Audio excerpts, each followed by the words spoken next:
Okay, welcome back. And let me do this. Okay, so welcome back. And today we're going to now go on to the next phase of confidence intervals. And now we're going to talk about what if we don't know the population standard deviation? What if we don't know sigma?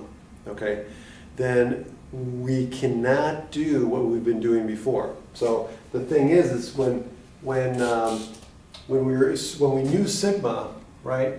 Our confidence interval, so for example, again, 95% confidence interval for mu, we used x bar plus or minus z alpha divided by 2 over the square, times sigma over the square root of n. And so we were fine because we had normal distribution. We had a normal distribution for x bar, right? But in order to use that, we had to know sigma, right? We have to have a normal distribution where we have mu and sigma, right? We have to know the parameters of the distribution. So we have to know the mean and we have to know the standard deviation, right? But in this case here, we were looking for the confidence interval for mu. So we didn't know what mu was, but that's why we're doing the confidence interval, get it? But we were under the assumption that we did know sigma, okay? So what do you do when you don't know sigma? Well, what is the best estimate for sigma? Well, the best estimate that we've talked about before is S, the sample standard deviation. So now, in real life, most of the time, this wasn't an issue, okay?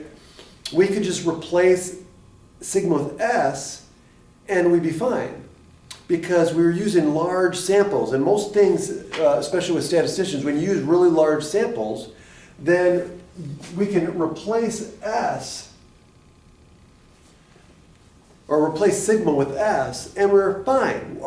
Everything was fine. We'll talk about that a little bit later, but never ran into any problems. Where we ran into problems with our estimates, with our confidence intervals, was when N, the sample size, was relatively small or really small, okay? Significantly less than the 30 that we've talked about, right, from chapter 7, right? So in those cases, our confidence intervals, we ran into problems with that. And in fact, it wasn't until a person who worked for Guinness Beer did some research into this, okay? And in fact, his name, just so you can have this information, let's see here. So again, as the sample size decreased, okay, so if we use small sample sizes, it increased the inaccuracies in our confidence intervals. So the man who did the research and found how to do this with a different distribution was a person by the name of William S. Gossett, who lived from 1876 to 1937. And he was actually a Guinness employee. He worked for Guinness Beer in Dublin, Ireland. And so with the experiments that he runs with hops in creating the Guinness Beer, it produced very small samples. And so he ran into problems with accuracies in his, in his confidence intervals and in his research. So just replacing sigma with S did not produce accurate results. And so when he tried to calculate the confidence interval, his estimates were way off. They weren't very accurate at all in predicting certain things. And so he realized that he could not use a normal distribution for his calculations, right? That's what we were using. So what he did was he found a new distribution. He found another distribution. He basically, quote unquote, discovered it through his independent research, okay? And it wasn't until the mid-70s that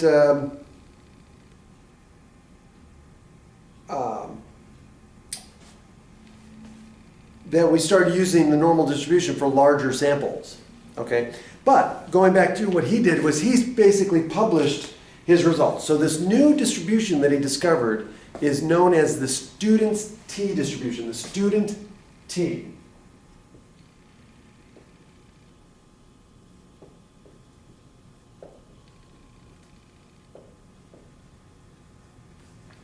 because he published his research under a fake name, a pseudonym of student.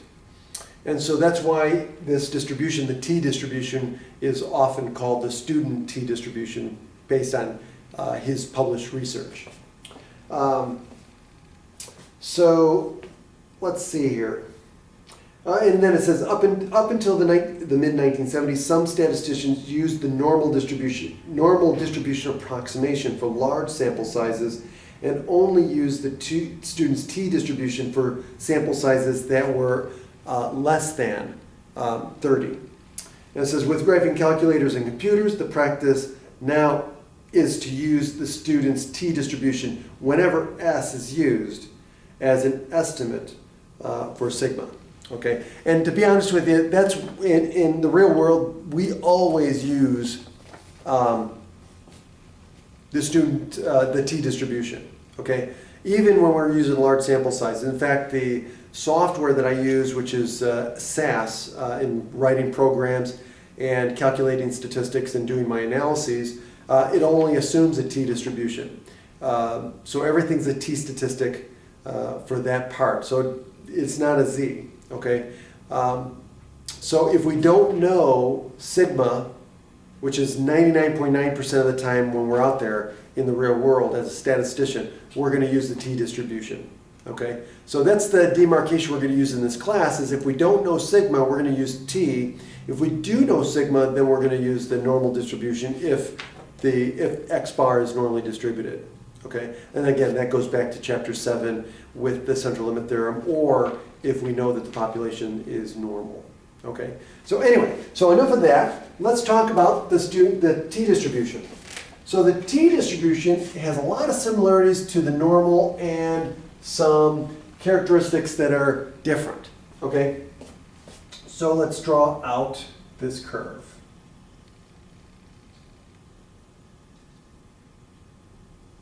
Okay, so let's say this is our t-distribution. So our t-distribution is going to be centered at 0, just like the standard normal. It's also bell-shaped and symmetric, just like the standard normal. The tails go off to negative and positive infinity, just like the standard normal. What else? Oh, the area under the curve, of course, adds up to 1, just like the standard normal distribution. What else? The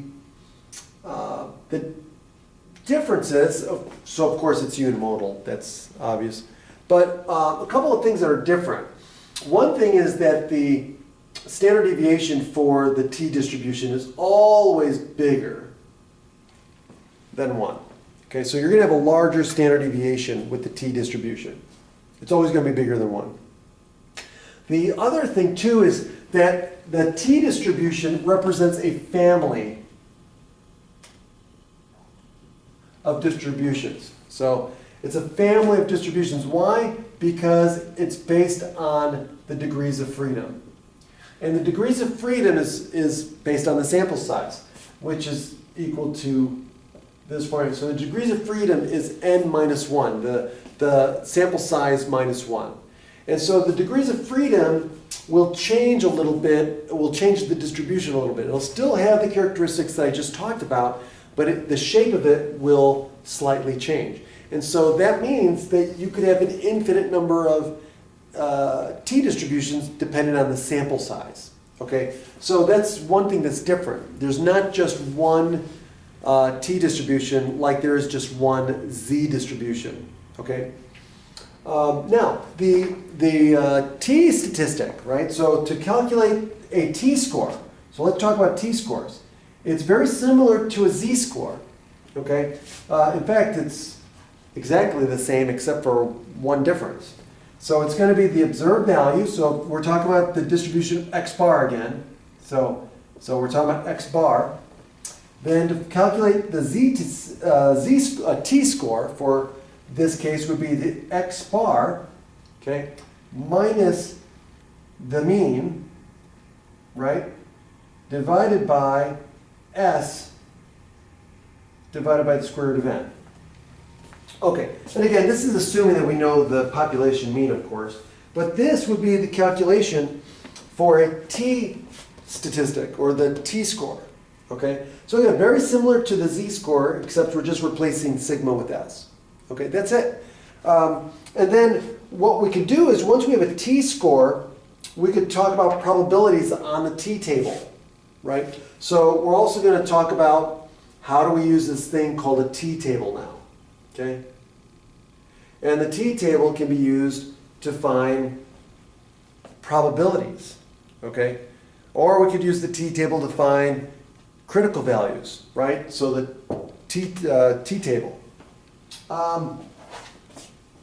Now, the notation for a t-distribution, that's going to be important too. So the t-distribution,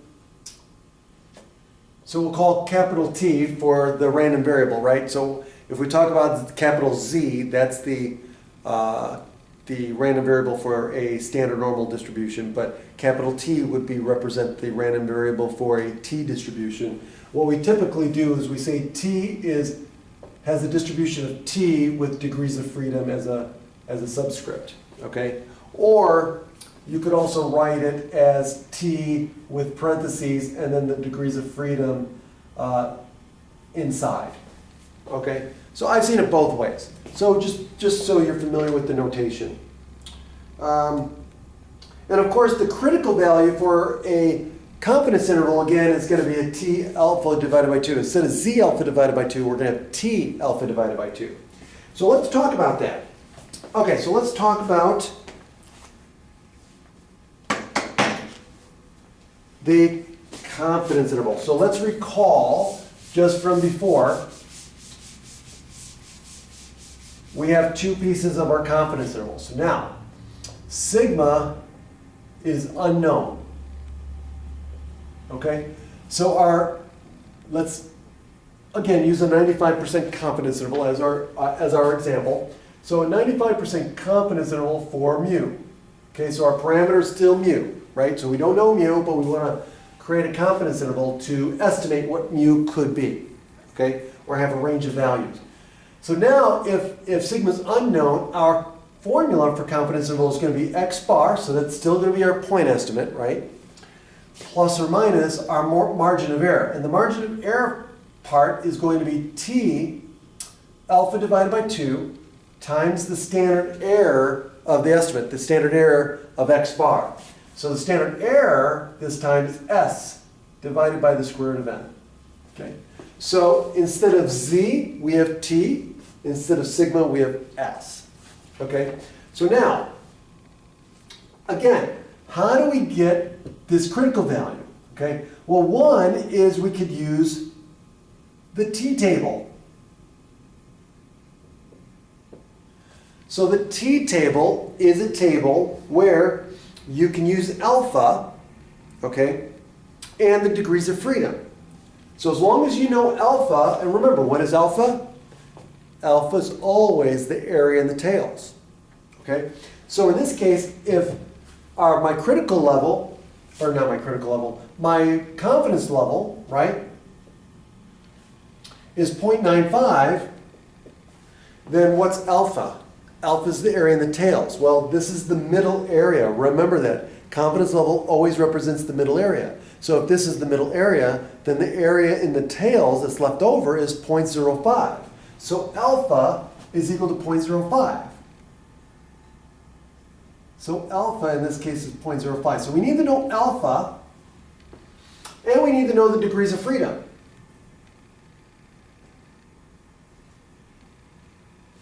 Okay? Once we know those two things, we can use this table. Okay?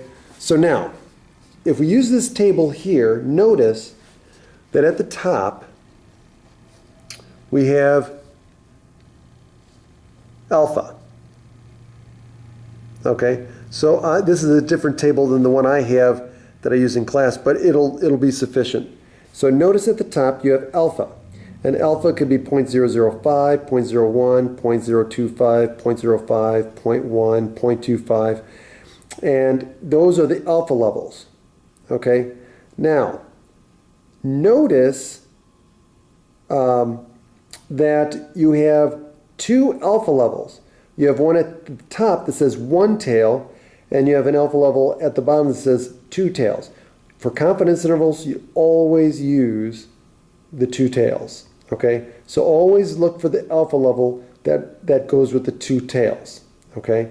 So now off to the margin, you're going to have degrees of freedom. And so you go down the margin for degrees of freedom and across the margin for alpha level. And then you're going to go down and across to find the critical value, okay? That's how this works. So if I had a sample size of 8 and an alpha level of, or excuse me, an alpha equal to 0.05, then what I would do is the degrees of freedom in that case would be 7, and the alpha level would be 0.05. And so what I would do is I would go down the column till I got the degrees of freedom, which would, in this case would be 7. And then I go across the alpha level at the bottom one. So if you look across the alphas and you go to 0.05, okay, so that's going to be the third one over. And then you go down to row 7, then the critical value turns out to be 2.3 something. Oh, 306. So it's going to be, let me just double check, it'll be 2.365. That's what I looked at the wrong one. So it's going to be 2.365 is the critical value. Okay? So again, that's how you read it, and we're going to do some examples, but that's one way that you can get the critical value. And I'm going to go through an example in a minute. The other way is to use the function on your calculator, which is going to be this function. Okay, so that's one way, is to use the z table, or the t table rather.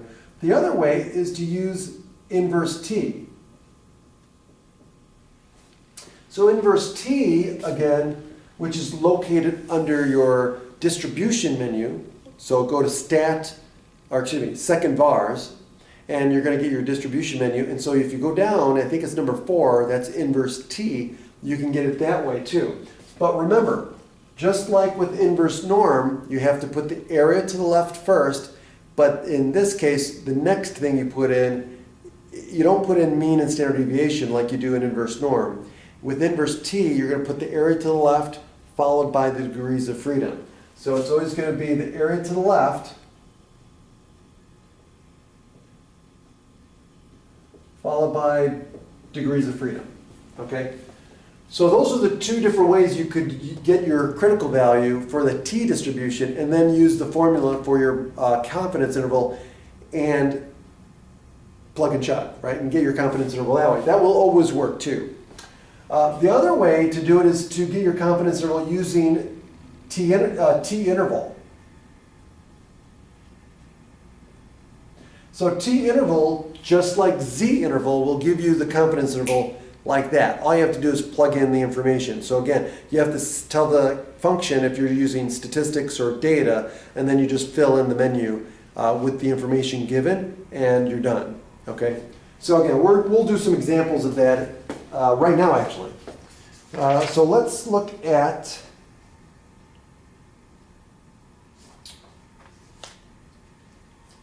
let's see here.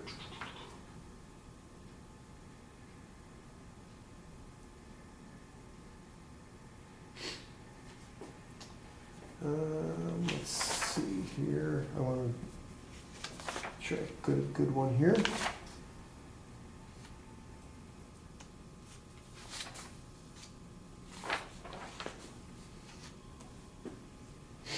Okay, it says, suppose you do a study of acupuncture to determine how effective is it in relieving pain. Is it effective or is it not effective? Okay, so you measure sensory rates for 15 subjects with the results given. So here are the results.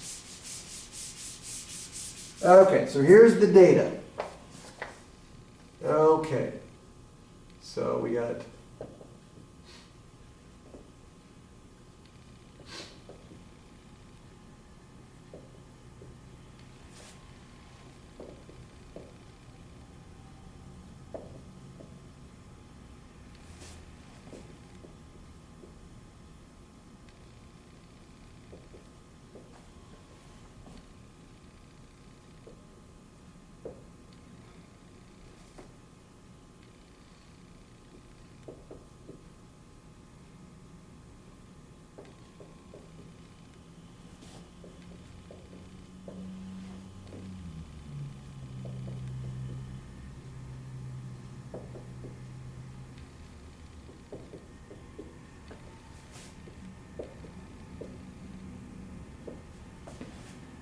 Okay, so here's the data. So we have a sample size of 15. So we have 15 numbers here.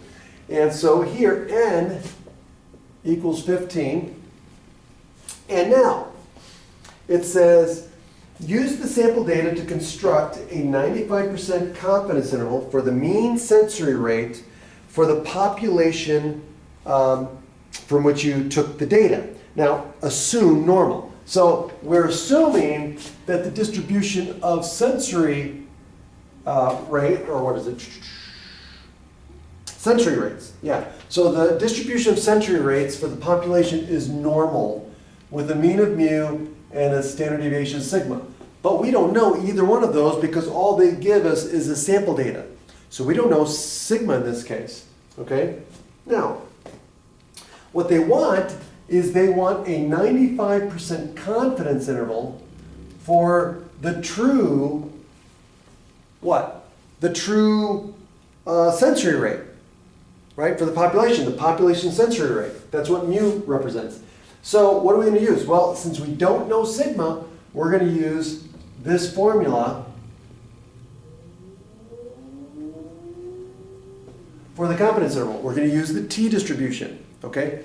So again, let's use the table to figure this out, okay? So again, this is a 95% confidence interval. So that means what? That means alpha is equal to 0.05. Also, since n is 15, what does that tell us? It means the degrees of freedom is 14, right? N minus 1. So here's what we're going to use on the t-table, okay? So now, let's use the t-table. So here's, I'm just going to show it to you.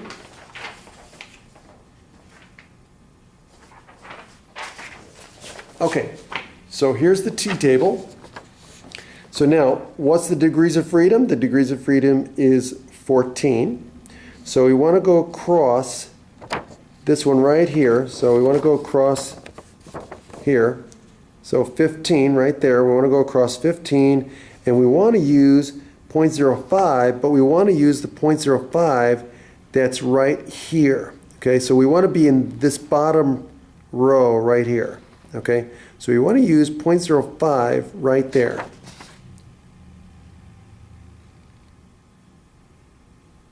Let me see here, 0.05. Yeah, right there. Okay, so that's what we want. We want the 0.05 on the bottom here. Okay, so now if we go across, so we want the third one, so 1, 2, 3. So we want this one right here. If we go down to number 14, right? Not 15, we want 14, right? So 14 is 2.145. That's the critical value. So 2.145.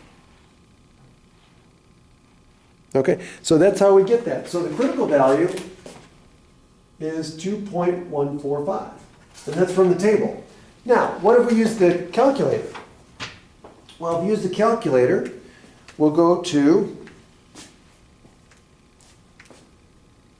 second vars. And we're going to go to number 4, inverse t. Now, what is the area to the left? Now, here's the thing, guys. You got to draw the picture if this does not make sense to you. Okay? The area to the left, we always start with the middle area. What's the middle area? The middle area is always your confidence level, right? So this is 0.95. And again, alpha is the area in the tail, so 0.05. So what do? We divide by 2. So 0.025 here, 0.025 here. And so what happens? Our T alpha divided by 2 critical value is over here. So we have to take the area to the left of that. Well, it's going to be 0.95, right, the middle, plus this tail right here. And so what do we have to look up? 0.9750. That's the area to the left. That is the area we need to put into the calculator. So 0.975. And so now we're going to do comma, and the degrees of freedom is 14. And then hit enter. And lo and behold, we get 2.1447 or 2.145. So we get the same thing. So whether we use the table or the calculator, we get the same thing. Okay? And so now, if we use that, now what do we do? We don't know S, but we have the data. So here's where we're going to have to enter the data into the calculator. Okay? So that's going to be the first thing we need to do. So let's do stat edit. And now, so 8.6, 9.4, 7.9, 6.8, 8.3, 7.3, 9.2, and then 9.6, 8.7, 11.4, 10.3, 5.4, 8.1, 5.5, 6.9. And so I've got all 15. Now I'm going to do one bar stats to get S. So now I'm going to quit out of this. I'm going to go to one bar stats, which is going to be stat calc. And then I'm going to do my list. Mine was in L2. So I'm going to do L2. And now my X bar is 8.23. So X bar is 8.23, and my S is 1.67. And so what I'm going to do, in fact, I'm going to do, I'm just going to do 2 decimal places. So now what I'm going to do is I'm going to plug and chug. I'm done. I've got everything I need, right? So X bar is 8.23 plus or minus 2.145 times S, which is 1.67, divided by the square root of n, which is 15. So the square root of 15. And so now all I'm going to do is I'm going to plug and chug. So I'm going to find my margin of error now. So it's 2.145 times 1.67 divided by the square root of 15. And so my margin of error is 0.92. Okay, so 0.92. And so my margin, or my confidence interval turns out to be 8.23. So 8.23 minus 0.92. So 7.31. And then 8.23.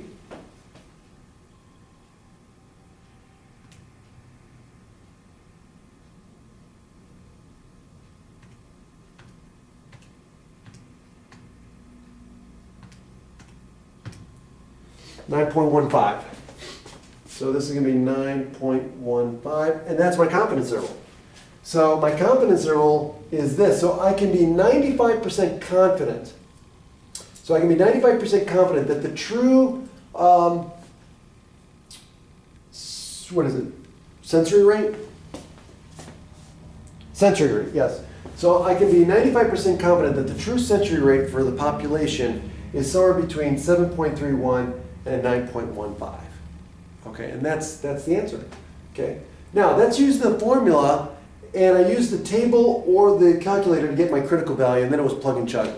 Now, I don't have to use the formula if I understand how to use the calculator. So let's do the same thing, and instead of using the calculator to get the statistics I need and use the formula, let's just use our t interval.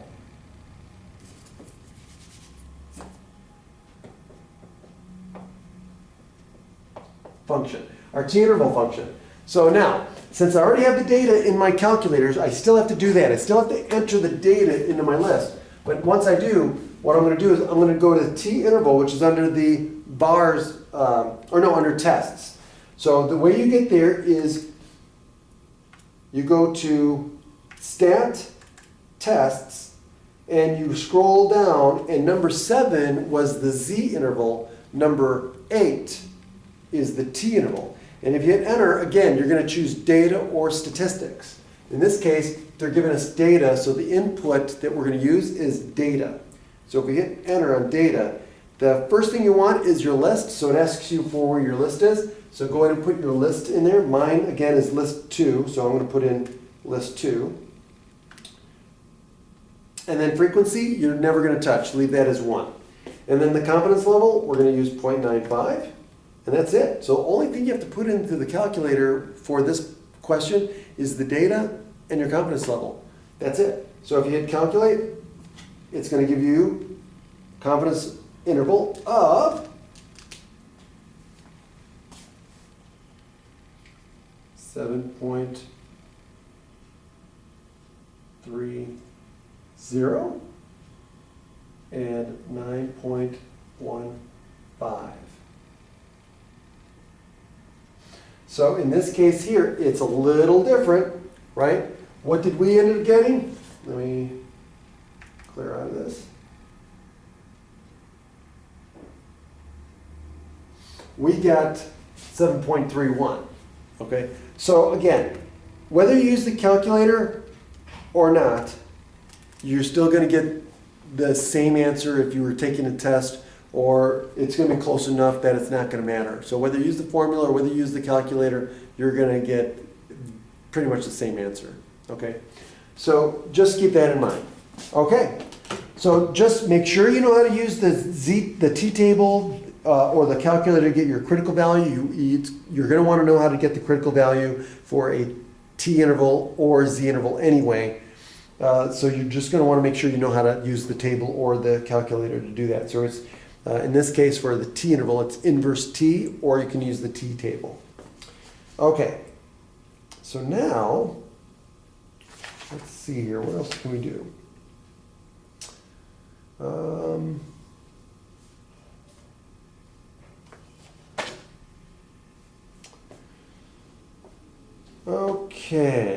Okay, so here's another one. It says, industrial chemicals may enter the body through pollution or as ingredients in consumer products. In October of 2008, the scientists at HTP, Human Taxome Project, tested cord blood samples for 20 newborn infants in the United States. The cord blood of the in utero newborn, so some of these were not even born, some of the cord blood was in utero, okay? So in utero newborn group was tested for 430 industrial compounds, pollutants, and other chemicals, including chemicals linked to brain and nervous system toxicity, immune system toxicity, and reproductive toxicity, and fertility problems. There are health concerns about the effects of some chemicals on the brain and the nervous system. The table below shows how many of the targeted chemicals were found in each infant's cord blood.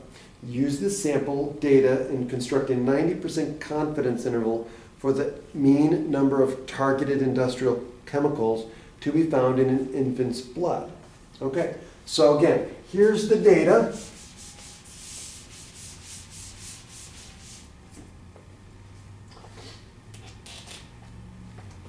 So here's the numbers. So I'm just going to write down the numbers.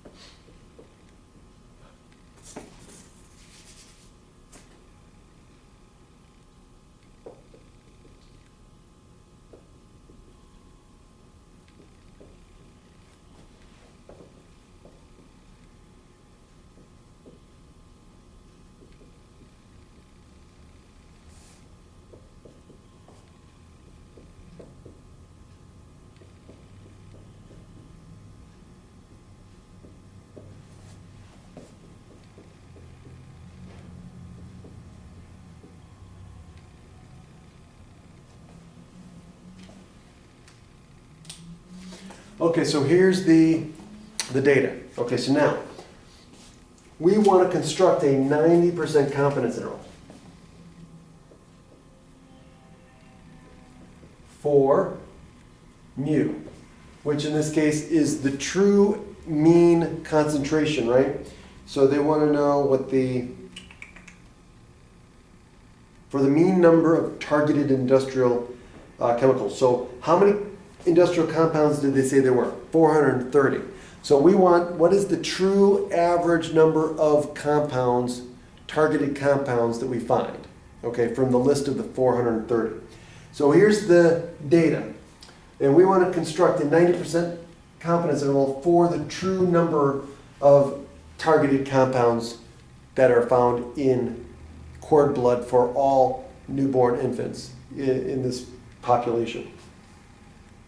Okay, so now, from the sample, you can calculate again. From the sample using one of our stats, right? So from one of our stats on your calculator,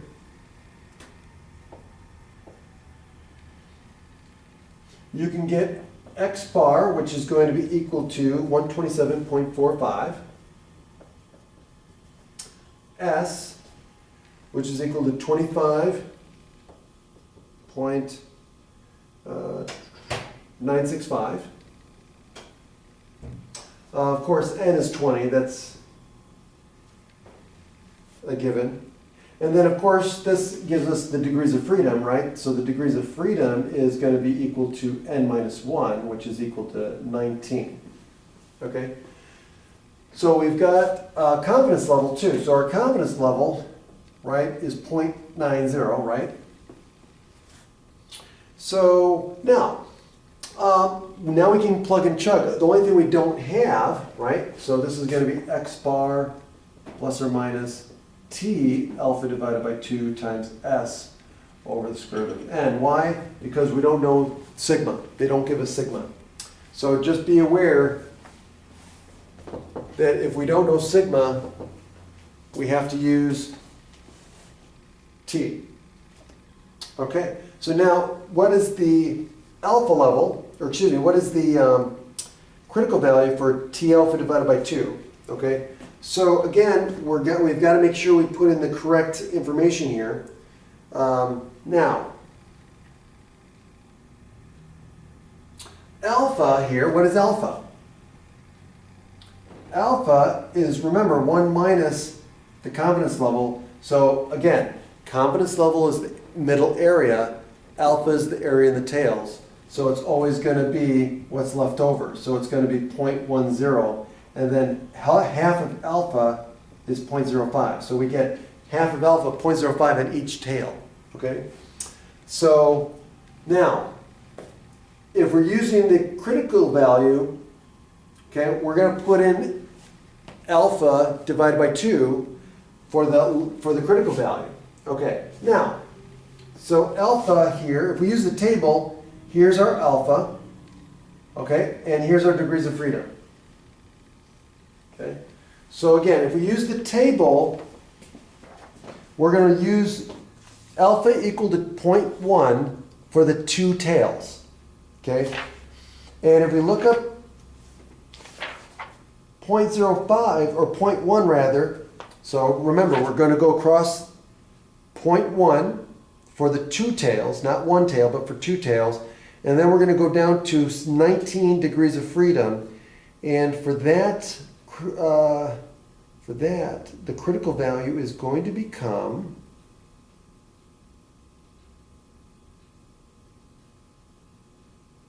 1.729. 1.729. Okay? So with the table, we get 1.729. Okay? Now, if we use inverse T, let's use inverse T, right? So inverse T, remember, we want to use the area to the left of our critical value. Now, here's another thing to remember, okay?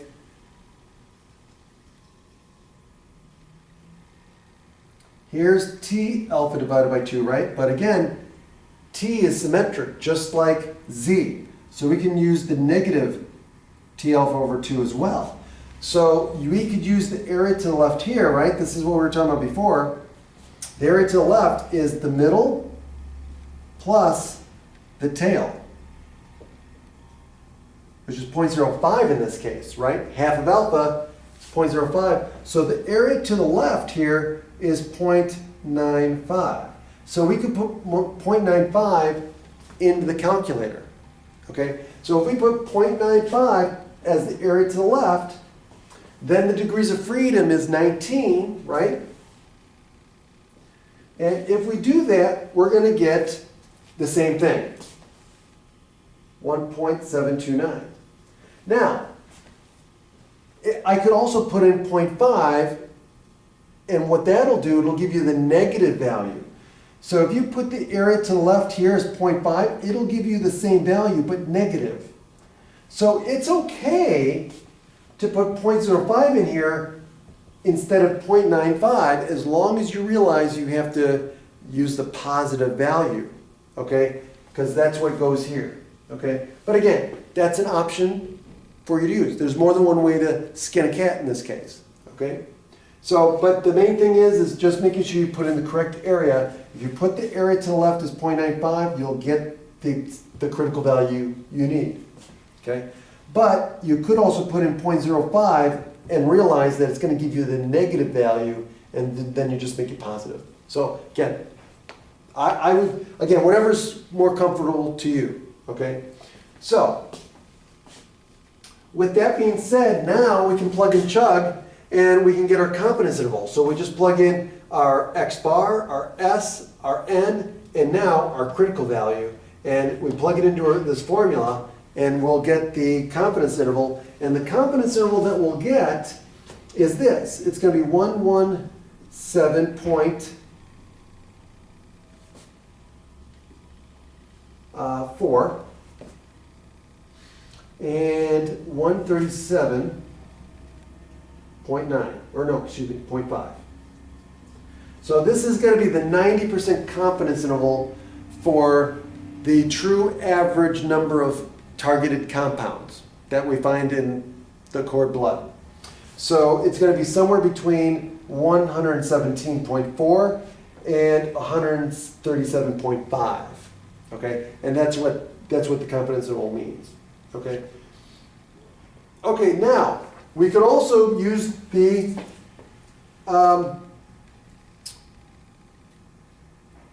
calculator, right? So again, let's use.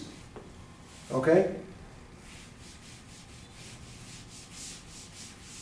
So I'm going to leave this up here, 137.5, and this is 0.05, this is 0.10. Okay. Now we could use t interval, right? So t interval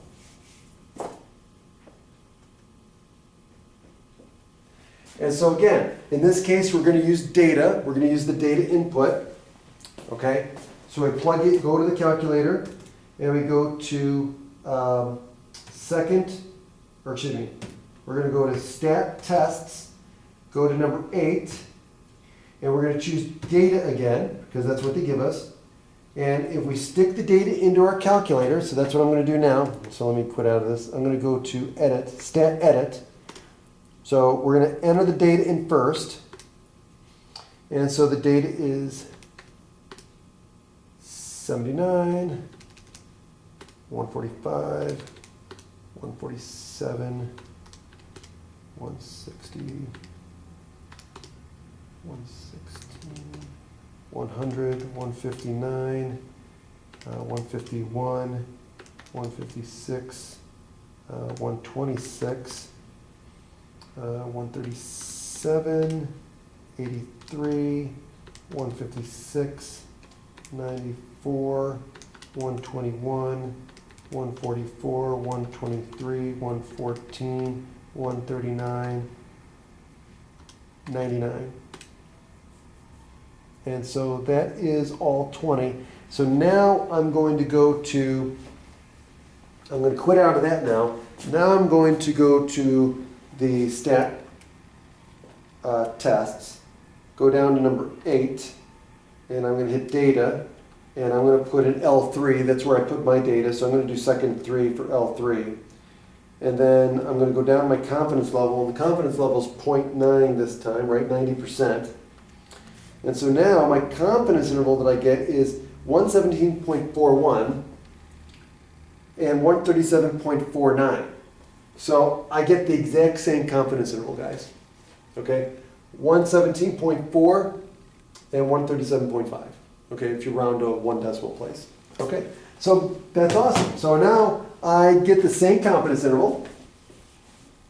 Okay, and so it doesn't matter whether you use a t-interval or whether you use the function and use your calculator to find your t statistic, your t critical value. You'll get the same answer. Okay, so other than that, I think those are the examples I wanted to do. I hope that was helpful. Let me see what else. That really is it. So that takes care of confidence intervals when you don't know sigma. So again, only difference is you're going to use a t-interval, and so you're going to replace the z alpha divided by 2 with t alpha divided by 2. And instead of using sigma, we have to use the sample standard deviation s. Okay? So until next time we're going to talk about proportions, confidence intervals for the population proportion. Take care.